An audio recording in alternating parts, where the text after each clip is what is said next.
Good morning সকলকে। সবাই কেমন আছেন? আশা করি খুব ভালো আছেন। আমিও খুব ভালো আছি। তো আজকে দেখুন কুমড়ো শাক ভাজা গাছে নিজেকে বাড়িরই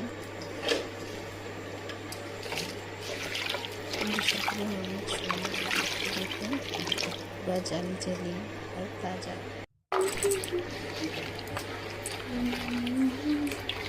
আমরা গ্রামের বাড়িতে থাকি, তো এই শাক সবজি যখন তখনই পাওয়া যায় আর বাড়িতেই হয় বেশিরভাগ। অনেক একটু লতিকাও বাড়ি, নিজেদের ক্ষেতের পায়। এগুলো নিত্য তাজা, খাওয়ানোর যখন তখন। তো আজকে এই দুটোই হবে, কুমড়ো শাক ভাজা আর কচুরলতিও ভাজা, আর সঙ্গে থাকবে কুমড়ার জালি সেদ্ধ। আজকে দুপুরের মেনুতে বাস এই আছে, আর গরম গরম ভাত, যেটা কি সবসময় থাকে।